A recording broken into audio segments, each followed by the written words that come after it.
Ada beberapa cara minum kopi yang tersebut dapat membahayakan kemampuan fisik jantung tanpa disadari. Kopi adalah minuman favorit sejumlah orang dalam seluruh dunia, khususnya untuk mengusir kantuk juga meningkatkan energi. Berikut adalah beberapa cara minum kopi yang mana sebaiknya dihindari agar jantung tetap memperlihatkan sehat. Dilansir dari Times of India Rabu. Mengonsumsi kopi terlalu banyak. Mengonsumsi kopi tambahan dari 3 hingga 4 cangkir per hari dapat menyebabkan takikardia atau detak jantung yang mana terlalu cepat. Penelitian menunjukkan bahwa konsumsi kafein yang berlebihan dapat meningkatkan tekanan darah, memperberat kerja jantung, lalu memperbesar resiko hipertensi dan juga penyakit jantung. Minum kopi di tempat waktu senja hari. Kafein dapat bertahan pada tubuh selama 5 hingga 6 jam, bahkan lebih. Jika Anda minum kopi di area di malam hari, tidur Anda mampu terganggu, menyebabkan kelelahan kemudian stres pada jantung. Oleh sebab itu, tiada mendapatkan istirahat yang dimaksud cukup. Kurangnya tidur juga berhubungan dengan peningkatan resiko hipertensi serta penyakit kardiovaskular lainnya. Mencampur kopi dengan gula dan juga krim berlebihan.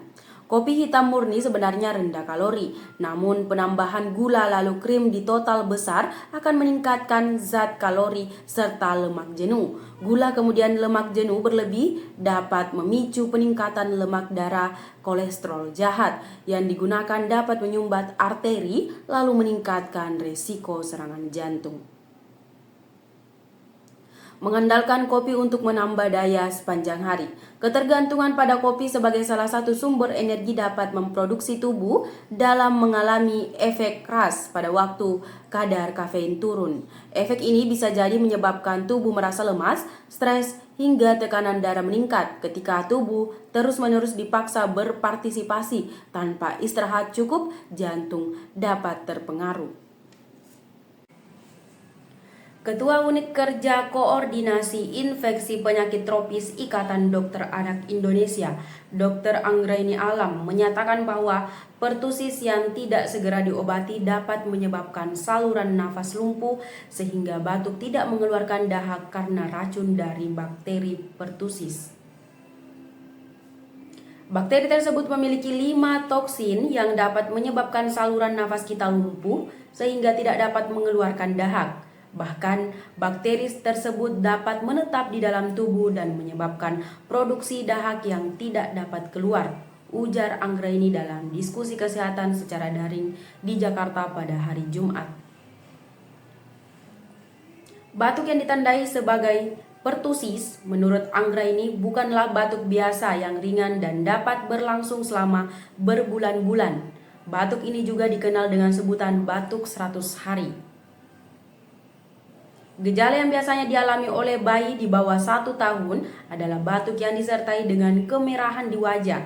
Bahkan dalam kondisi yang parah, batuk dapat menyebabkan berhentinya pernapasan, pendarahan di mata, infeksi paru-paru, dan kejang karena tekanan yang terus-menerus. Sayangnya, diagnosis pertusis baru dapat diketahui setelah batuk berlangsung selama 3 minggu. Hal ini menyebabkan banyak penderita pertusis sudah memasuki tahap lanjut. Jika terdapat batuk yang berlangsung lama, demam yang tinggi, dan mungkin disertai dengan pilek, ini dapat menjadi tanda bahwa anak mungkin mengalami pertusis. Hal yang paling berbahaya adalah jika batuk terus berlanjut dan dapat menyebabkan muntah. Jika ini terjadi, maka sudah terlambat untuk melakukan pengobatan, jelasnya.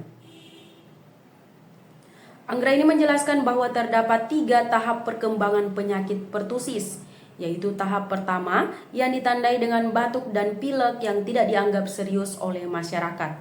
Kemudian masuk ke tahap 2 di mana batuk semakin parah dan berlangsung selama berbulan-bulan, dan tahap penyembuhan yang juga membutuhkan waktu yang cukup lama.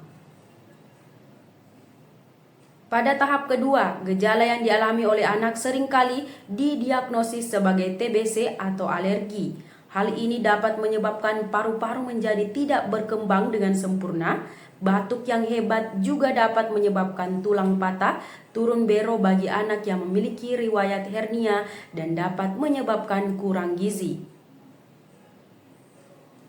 Kondisi ini juga dapat menyebabkan anak menjadi tidak mau makan dan minum, sehingga dapat mengakibatkan kurang gizi, perdarahan otak, kekurangan oksigen, dan bahkan kerusakan otak yang dapat menyebabkan kematian, tambah Anggraini.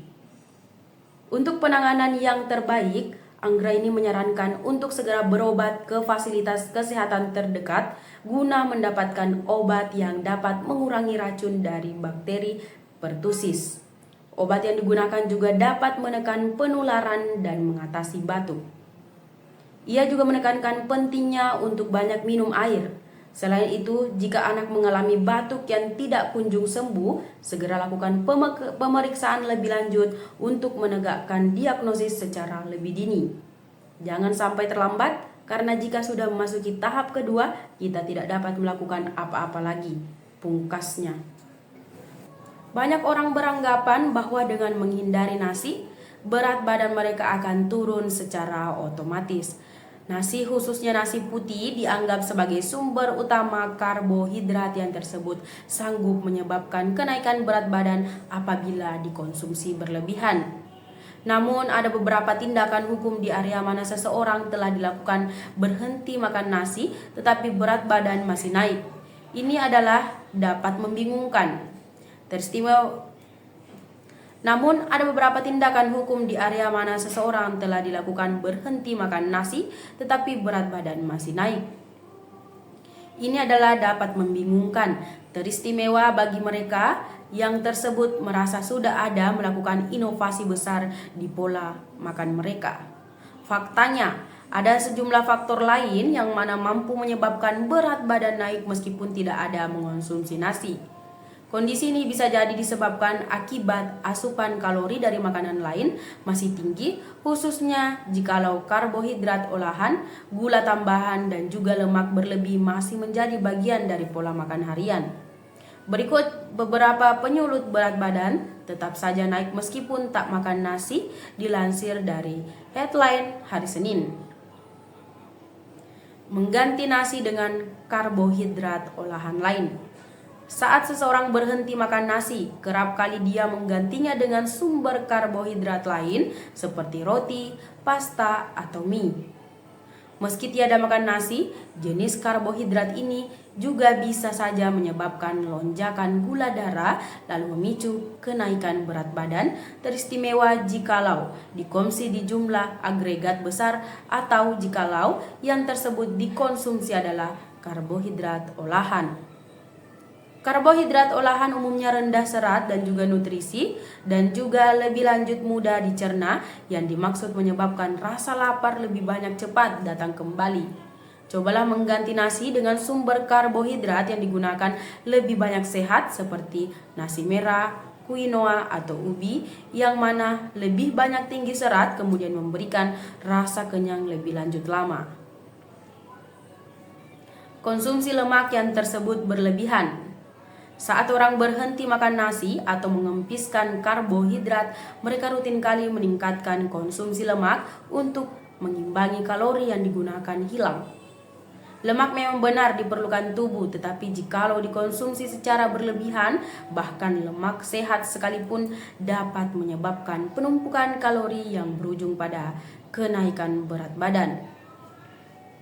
Lemak mengandung lebih besar berbagai kalori per gram dibandingkan karbohidrat atau protein, sehingga meskipun porsi makanan terlihat kecil, kalori yang digunakan masuk sanggup saja banyak.